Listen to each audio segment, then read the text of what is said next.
नमस्कार दोस्तों, आप सभी का स्वागत है।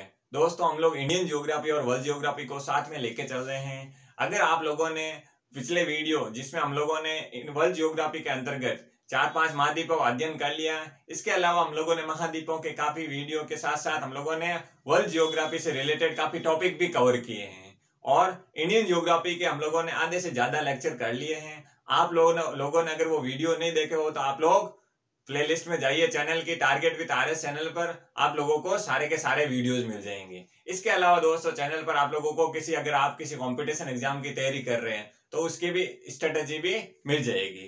तो आज के वीडियो में हम लोग दोस्तों महाद्वीपों को आगे बढ़ाते हुए यूरोप महाद्वीप के बारे में बात करने वाले हैं। यूरोप महाद्वीप को हम लोग दोस्तों 2 वीडियो में लेके चलेंगे। इस वीडियो हम लोग यूरोप महाद्वीप के सामान्य जानकारी लेंगे, साथ साथ यूरोप महाद्वीप की जो प्रमुख खाड़ियां हैं या किसी प्रकार की जल संधियां हैं या प्रायद्वीपीय भाग है उनको देखने की कोशिश करेंगे। उम्मीद कर रहा हूं कि आप लोगों को पहले भी वीडियो समझ में आ रहे होंगे और कोई डाउट्स हो तो आप कमेंट बॉक्स में बता सकते हैं। आज का वीडियो लेक्चर स्टार्ट करते हैं। तो आज के वीडियो की बात करें दोस्तों यूरोप महाद्वीप, तो यूरोप महाद्वीप में दोस्तों आप लोगों को यूरोप महाद्वीप पढ़ेंगे तो उसमें आप लोगों को जैसे आप मान लो वन लाइनर जैसे एग्जाम की तैयारी कर रहे हैं तो कई कबार यूरोप महाद्वीप में सीधा पूछ लेते हैं यूरोप महाद्वीप में कितने देश है, या यूरोप महाद्वीप हो या दूसरे कोई भी महाद्वीप हो उसके बारे में पूछ सकते हैं। तो आपको पता होना चाहिए इसमें कितने देश हैं, 44 देश है, 44 है जो इसमें कंट्रीज है। क्लियर हो गया, ये तो बात हो गई। अब हम लोग दोस्तों यूरोप महाद्वीप के कोई 1-2 और नाम से भी जाना जाता है, वो भी देख लेते हैं, क्यों कहा जाता है उसके बारे में भी जानेंगे। तो यूरोप को दोस्तों समृद्ध प्रायद्वीप या समृद्ध महाद्वीप बोलते हैं। क्या बोलते हैं? समृद्ध महाद्वीप। तो समृद्ध महाद्वीप क्या बोलते हैं? समृद्ध का मतलब डेवलप्ड, ठीक है ना। यहाँ पर जो भी समृद्ध मतलब पूरा विकसित टाइप से, अपन की जो इंडिया है, जैसे इंडिया की बात करें तो पूरा समृद्ध देश नहीं है क्योंकि वो विकासशील है, विकासशील अवस्था में है। लेकिन यहाँ की जो कंट्रीज है ये सारी की सारी क्या है, डेवलप है, विकसित है। इसलिए यूरोप को एक समृद्ध महाद्वीप के नाम से भी या समृद्ध महाद्वीप के नाम से भी जाना जाता है। एक बात तो ये हो गई। इसके अलावा दोस्तों यूरोप को एक वर्ध महाद्वीप के नाम से भी जाना जाता है। किस नाम से? वर्ध महाद्वीप, मतलब बूढ़ा महाद्वीप या बूढ़ा होता महाद्वीप। तो बूढ़े महाद्वीप की बात करें दोस्तों, बूढ़े महाद्वीप को बोलने का कारण क्या होता है? इसको बूढ़ा महाद्वीप बोलने का कारण है कि जो यहाँ की जनसंख्या है, यहाँ पर आप लोग देखेंगे जो यंग लोग हैं वो बहुत ही कम है और धीरे धीरे बूढ़े की संख्या बढ़ती जा रही है। तो यहाँ पर क्या यंग लोगों की संख्या कम हो रही है और वृद्ध लोगों की, जो बूढ़े लोगों की संख्या बढ़ रही है। तो इसलिए क्यों वर्धजन कहा जाता है या वृद्ध महाद्वीप कहा जाता है, ये आप लोगों को क्लियर हो गया होगा। इसके अलावा दोस्तों एक तो आप लोगों ने समृद्ध महाद्वीप के नाम से भी जाना जाता है इसको, ये आपको समझ में आ गया होगा। इसके अलावा हम लोगों ने ये भी देख लिया कि भाई वर्ध महाद्वीप के नाम से भी जाना जाता है। इसके अलावा ये भी आप लोगों को पता होना चाहिए यूरोप महाद्वीप को प्रायद्वीपों का प्रायद्वीप भी कहा जाता है। ठीक है दोस्तों, इसके नाम बताने का कारण है दोस्तों, कई कबार पूछ लेते हैं कि भाई प्रायद्वीपों का प्रायद्वीप किस महाद्वीप को कहा जाता है। अगर आप लोगों ने पढ़ा होगा तब आप आराम से बता सकेंगे कि भाई यूरोप महाद्वीप को प्रायद्वीपों का प्रायद्वीप कहते हैं। क्लियर हो गया, ये आप लोगों को समझ में आ गया होगा। अब हम लोग बात करते हैं कि भाई यूरोप महाद्वीप में अगर हम लोगों ने 44 देशों की तो बात कर ली, लेकिन 44 देशों में सबसे बड़ा देश कौन सा है, सबसे छोटा देश कौन सा है, उसके बारे में भी पता होना चाहिए। वैसे तो सारे देशों के बारे में पढ़ने की जरूरत है नहीं, फिर भी मैं दोस्त बता देता हूँ। मान लो आपके कोई पूछ ले यूरोप, जैसे कि यूरोप महाद्वीप में सबसे बड़ा देश कौन सा है, तो सबसे बड़ा देश कौन सा है? रूस। अब आप सोच रहे होंगे कि भाई रूस है जो एशिया महाद्वीप में, तो यहाँ कहां से आ गया? तब आपको ये भी पता है कि जो यूरोप और रूस को अलग करने वाली जो श्रृंखला है यूराल पर्वत श्रृंखला है, तो रूस का भाग एशिया में भी पड़ता है और यूरोप में भी पड़ता है। क्लियर हो गया, ये आप लोगों का डाउट क्लियर हो गया। तो रूस क्या हो गया? सबसे बड़ा क्षेत्रफल के आधार पर सबसे बड़ा देश कौन सा है? रूस है। और सबसे छोटा देश, विश्व का छोटा देश या यूरोप का छोटा देश कौन सा है? Vatican city. क्या है? वेटिकन सिटी है जो इटली, यहाँ पर देखेंगे आप इटली के आसपास के क्षेत्रों में, ठीक है ना। इस इटली पर कहां पर स्थित है? इटली में। वेटिकन सिटी विश्व का जनसंख्या के आधार पर तो इफेक्ट हो जाता है, क्योंकि जो चीजें क्षेत्रफल के आधार पर होती है तो वहां पर जनसंख्या भी अधिक होगी, जो क्षेत्रफल के आधार से सबसे छोटा होगा तो वहां पर क्या होगी? जनसंख्या भी कम होगी। तो विश्व का जनसंख्या के आधार पर या क्षेत्रफल के आधार सबसे बड़ा देश कौन सा है? रूस। और सबसे छोटा वेटिकन सिटी। क्लियर हो गया? ये तो बात हम लोगों ने दोस्तों ऊपर की सामान्य जानकारी ले ली। अभी मैंने आपको बोला है कि भाई जो यूरोप के महाद्वीप को हम लोग प्रायद्वीपों का प्रायद्वीप कहते हैं, ठीक है। तो प्रायद्वीपों का प्रायद्वीप तो कहते हैं, लेकिन प्रायद्वीप का मतलब मैंने आप लोगों को इंडियन ज्योग्राफी में भी समझाए हैं, इससे पहले भी बताए हैं, फिर भी मैं एक बार आप लोगों को बता देता हूँ। प्रायद्वीप जो तीनों ओर से सागर से घिरा हुआ क्षेत्र, तीन ओर से क्या हो, सागर से घिरा हुआ क्षेत्र को क्या बोलते हैं, प्रायद्वीप, ठीक है। अब प्रायद्वीप का इसमें क्या रोल है, इसमें तो अपन लोग प्रायद्वीपों का प्रायद्वीप कह रहे हैं यूरोप को। तो यूरोप को कहने का कारण क्या है, तो इसमें हम लोग देखेंगे दोस्तों यूरोप में 3-4 प्रायद्वीप से, तो उस प्रायद्वीप की लोकेशन देखेंगे, किस कंट्री से बिलोंग करते हैं या उसकी कोई खास विशेषता है क्या। तो यहाँ पर अपन लोग देखेंगे, सबसे पहले आप लोगों को ये वाली जो मैंने रेड कलर में यहाँ से स्टार्ट करते हुए यहाँ से होते हुए यहाँ तक बताए, तो ये जो है प्रायद्वीप है, ये कौन सा प्रायद्वीप है, इसे हम लोग क्या कहेंगे, आइबेरियाई प्रायद्वीप। आइबेरियाई प्रायद्वीप, अब ये तो आप लोगों को पता चल गया होगा कि आइबेरियाई प्रायद्वीप है जो किसका भाग है, यूरोप महाद्वीप का। कहां पर है दोस्तों, ज्योग्राफी ज्योग्राफी पढ़ने का सबसे बढ़िया तरीका है कि आप लोग मैप के माध्यम से चीजें लोकेट कीजिए। मैं जो बता रहा हूं उसको नोट आउट तो करना ही है, लेकिन आप लोगों को मैप के माध्यम से समझना होगा। मैंने मैप को कलरफुल बनाने का यही एक कारण है, मैंने पहले भी बताते आया हूँ कि भाई जितनी ज्यादा आपकी इमेजिनेशन अच्छी होगी मैप के माध्यम से या कलरफुल चीजें पढ़ेंगे, उससे आप लोगों की जो इमेजिनेशन पावर है, विजुअलाइजेशन पावर होती है, बहुत अच्छी हो जाती है। तो अगर आपको आइबेरियाई प्रायद्वीप की बात करेंगे तो आपके दिमाग में यही आना चाहिए, ये जो क्षेत्र है स्पेन और फ्रांस, कौन सा, स्पेन और फ्रांस का जो क्षेत्र है यहां से, ठीक है। स्पेन और फ्रांस का जो क्षेत्र आ जाता है किसका, आइबेरियाई प्रायद्वीप का। ये आप लोगों को क्लियर हो गया होगा। आइबेरियाई प्रायद्वीप की बात ये हो गई। इसके आगे अगर बात करें, इसके आगे आप लोगों को मिलेगा कि भाई जूटलैंड जो प्रायद्वीप है, कौन सा प्रायद्वीप है, जूटलैंड प्रायद्वीप। तो जूटलैंड प्रायद्वीप की बात करें तो जूटलैंड प्रायद्वीप दोस्तों मैप में अगर लोकेशन की बात करें तो आप लोगों को यहां पर दिखाई देगा। ये जो लोकेशन है किसकी है, जूटलैंड प्रायद्वीप की। तो जूटलैंड प्रायद्वीप की विशेषताओं का पता नहीं, आप लोगों को मैप में पता होना चाहिए। और कोई देश से संबंधित, जैसे स्पेन और मैंने यहाँ पर फ्रांस की बात की, ठीक है ना, ये जो क्षेत्र है कौन सा, स्पेन और फ्रांस की बात की, तो ये आप लोगों को आइबेरियाई प्रायद्वीप के बारे में समझ में आ गया होगा। अब मैंने जूटलैंड प्रायद्वीप के बारे में, क्योंकि यूरोप को क्या कहते हैं, प्रायद्वीपों का प्रायद्वीप क्यों कहते हैं, ये मैं आपको बताने की कोशिश कर रहा हूं, ठीक है। तो ये जूटलैंड प्रायद्वीप है, ये कहां पर पड़ता है, डेनमार्क में। बस इतना आप लोगों को यहाँ पर ध्यान रखना है, ये जो स्थिति है ये किसकी है, जूटलैंड प्रायद्वीप की।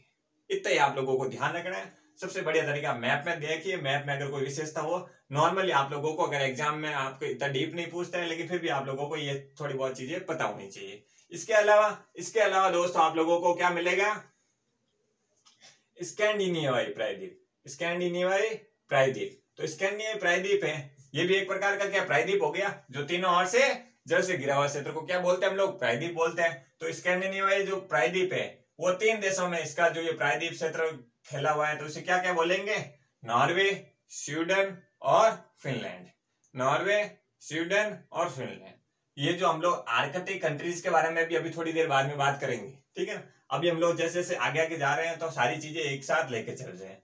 तो ये अब लोगों ने जो किसकी बात की, प्रायद्वीपों का प्रायद्वीप बोलते हैं। तो क्यों बोलते हैं, ये 3 प्रायद्वीप हो गए। एक और ये प्रायद्वीप है रूस में, क्या नाम है उसका, कोगला प्रायद्वीप। बस इतना आप लोगों को वैसे तो दोस्तों नहीं पूछते हैं, लेकिन अगर आप किसी कंपटीशन का पढ़ रहे हैं तो आप लोगों को कहीं से भी पूछ सकते हैं, क्योंकि अब जहां से क्वेश्चन बन चुके हैं वहां से नहीं आकर, जहां से अभी तक क्वेश्चन नहीं बने हुए अक्सर उनसे पूछ लेते हैं। तो आप लोगों को ये सामान्य जानकारी होनी चाहिए। तो कोगला प्रायद्वीप है जो कहां पर है, रूस में। क्लियर हो गया। ये लोकेशन कहां पर है, ये जो मैंने बता रखा है ये है लोकेशन। क्लियर हो गया। ये हम लोगों ने समझ लिया कि भाई प्रायद्वीपों का प्रायद्वीप क्यों कहते हैं, प्रायद्वीप कौन कौन से होते हैं, प्रायद्वीपों का किन देशों में विस्तार है, इसके बारे में हम लोगों ने बात कर ली, ठीक है। ये तो बात होगी प्रायद्वीपों की। अब आप आगे हेडिंग डाल दीजिए यूरोप महाद्वीप की प्रमुख जल संधियां। जो यूरोप महाद्वीप से संबंधित जल संधियां हैं उसके बारे में हम लोग बात करने वाले थे। तो जल संधियां में सबसे पहले जो मुख्य जल संधि कहो या कुछ भी कहो, इंपॉर्टेंट तो है ही एग्जाम की दृष्टि से, जो मैंने ग्रीन कलर में, ये जो आप लोगों को पत्ती कलर में ये चीज बता रखी है मैंने पत्ती के रूप में ग्रीन कलर में, ये किसकी बात कर रहे हैं, ये स्पेन, यहाँ पर स्पेन है, ठीक है। यहाँ पर है मोरक्को। मोरक्को है जो दोस्तों ये है अफ्रीका का देश, ये ध्यान रखना है दोस्तों।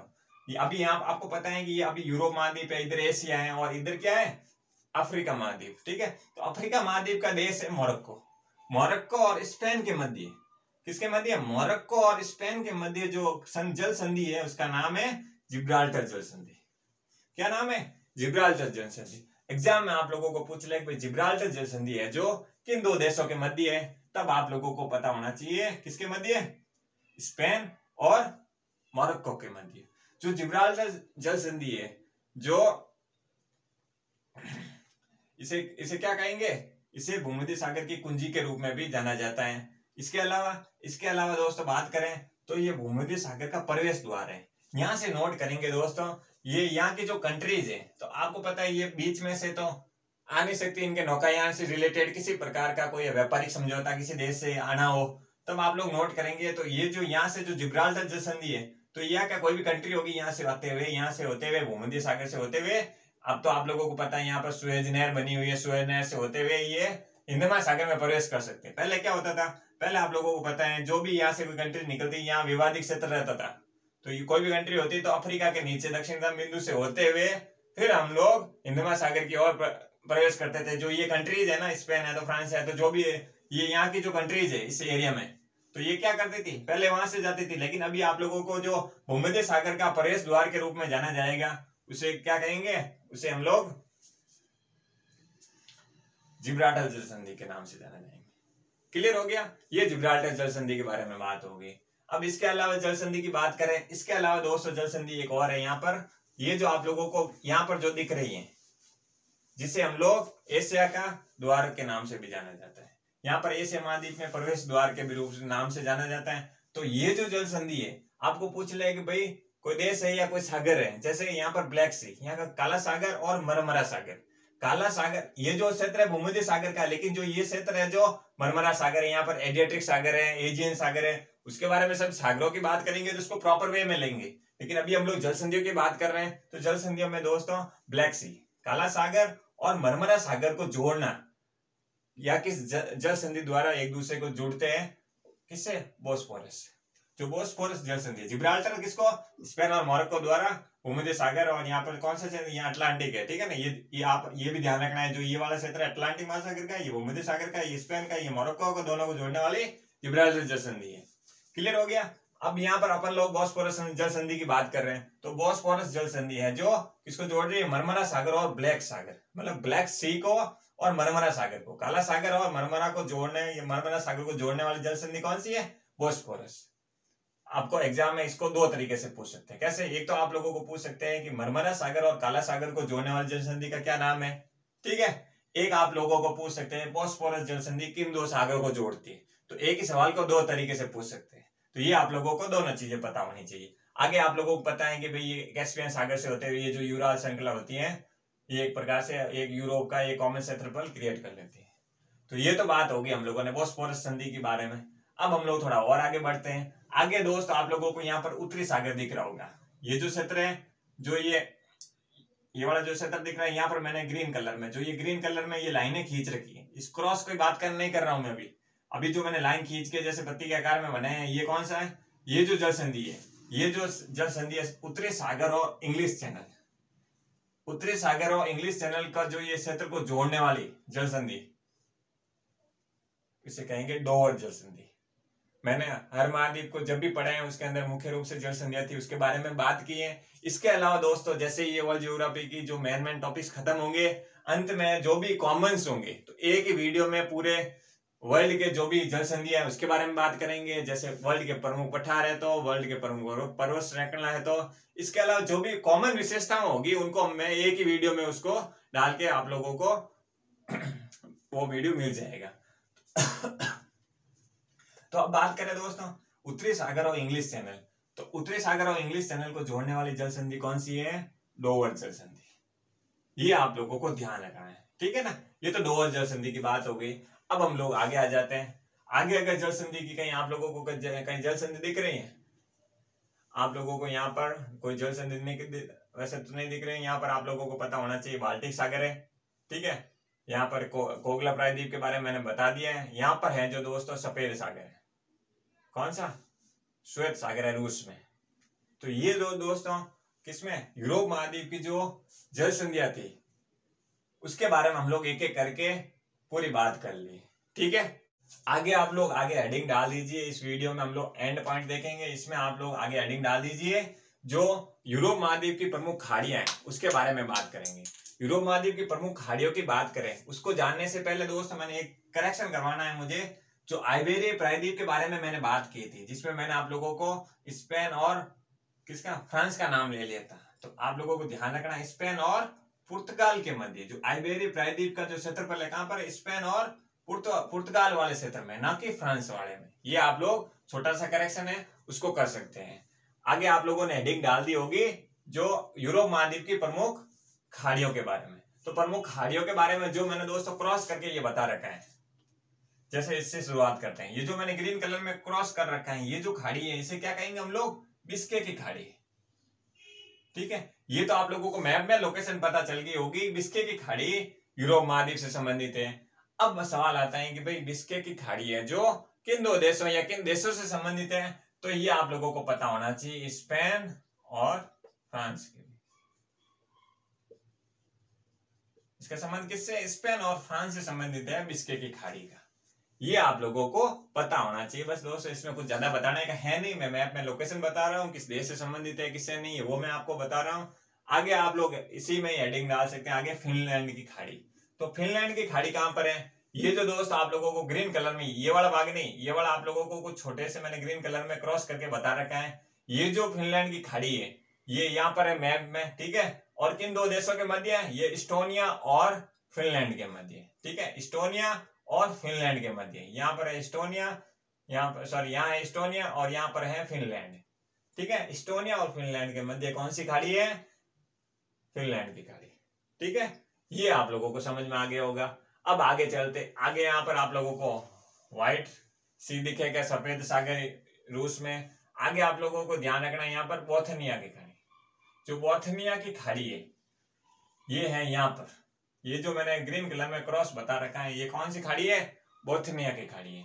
ठीक है, अब बात आती है कि भाई किन दो देशों से या किन देशों से संबंधित है, तो ये स्वीडन और फिनलैंड से संबंधित है। किससे, स्वीडन और फिनलैंड से संबंधित है। जो ये खाड़ी यहाँ पर आ जाता है फिनलैंड, यहाँ आ जाता है स्वीडन। ठीक है, ये जो क्षेत्र आ जाता है कुछ इस प्रकार, ये हो जाता है किसका, स्वीडन, और यहाँ पर नॉर्वे है, यहाँ स्वीडन है, यहाँ पर फिनलैंड आ जाता है। क्लियर हो गया, जो बोथनिया की खाड़ी कहां पर है, स्वीडन और फिनलैंड के मध्य। क्लियर हो गया। इसके अलावा अगर खाड़ियों की बात करें तो जो मुख्य खाड़ियां थी दोस्तों वो मैंने सारी बता दी है। ठीक है, अब मैं अगले वीडियो में आपको ये भी बताऊंगा, जो यूपीएससी जैसे बड़े एग्जाम हो उसमें आजकल या दूसरे एग्जाम में भी आजकल पूछ लेते हैं क्वेश्चन के, जो काला सागर है इससे जुड़ने वाले देश कौन से हैं, कैस्पियन सागर है इनसे कौन कौन से देश जुड़ते हैं, या एजियन सागर हो, एडियाटिक सागर हो, कैस्पियन सागर हो, या मरमरा सागर हो, या भूमध्य सागर से कंट्री कौन कौन सी, इसके मैं दोस्तों आप लोगों को ट्रिक भी बताऊंगा जिससे आप लोगों को आसानी से याद हो जाएगा। तो आज के वीडियो में दोस्तों इतना ही बहुत है। वीडियो को लंबा करने से बेटर है कि आप लोग आराम से समझे इसको। वीडियो को हम लोग 1 या 2, जरूरत पड़ी तो 3 वीडियो भी बनेंगे। फिर भी उम्मीद कर रहा हूं कि अगले वीडियो तक ये टॉपिक खत्म हो जाएगा।